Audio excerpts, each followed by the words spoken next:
কালকে দিল্লি দেশের কথা এবং প্রতিবাদী 24, কলমের শক্তি এবং PV24 এবং উদয়পুরে দুরন্ত টিভি, এই 5টা মিডিয়া হাউসে অ্যাট এ টাইম হামলা হয়েছে। হামলার কিছুক্ষণ বাদে আমরা কালকে পশ্চিম থানায় গিয়েছিলাম, সব সিনিয়র সাংবাদিকরা। পুলিশকে আমরা 12 ঘন্টা টাইম দিয়েছিলাম আসামিদের অ্যারেস্ট করার জন্য, কিন্তু আর আসামিরা অ্যারেস্ট হয়নি। তারপর কিনা আমরা আজকে ডিজির কাছে এসেছিলাম। ডিজিপি ছুটিতে আছেন, BS যাদব। চার্জে যিনি ছিলেন পুনিত রস্তগি, উনি নেই। আমরা IG law and order Arindam Nath সাহেবের সঙ্গে দেখা করেছি। ওনাকে আমরা পুরো ঘটনাটা বলেছি। উনি বলেছেন উনি জানেন, ওনাদের কাছে বেশ কিছু ফুটেজ আছে, ফুটেজের মধ্যে কিছু চেহারা দেখা যাচ্ছে। Accordingly they will take action. আমরা বলেছি এই কথা বারবারই আপনারা বলেন, কোনো অ্যাকশান হয় না। এই ক্ষেত্রে যদি দ্রুত অ্যাকশান না হয় আমরা আরও বৃহত্তর আন্দোলনে যাব।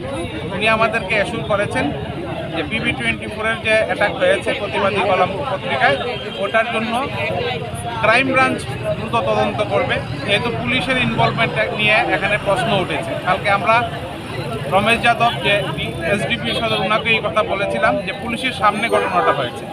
এর প্রেক্ষিতে উনি বলেছেন ক্রাইম ব্রাঞ্চ এটা তদন্ত করবে, আর দিল্লি দেশের কথা পত্রিকাতে যেটা হামলা হয়েছে, ভাঙচুর হয়েছে, ওটা পুলিশ তদন্ত করবে এবং দ্রুত ব্যবস্থা নেবে।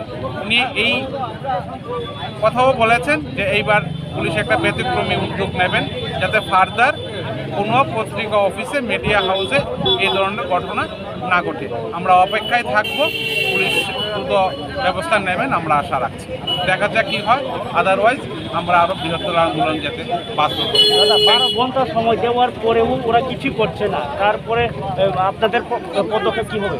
এটার জন্যই আমরা বলে এসেছি যে এরকম পুলিশ বারবারই যখনই আক্রান্ত হয় সাংবাদিকরা, এই ধরনের প্রতিশ্রুতি দেওয়া হয়, কখনই প্রতিশ্রুতি পুলিশ রক্ষা করে না।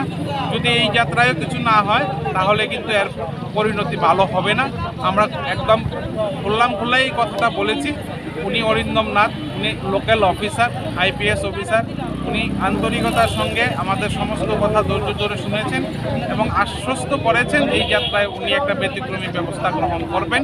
যদি না করেন তাহলে ডেফিনেটলি আমরাও একটা ব্যতিক্রমী সিদ্ধান্ত নেব।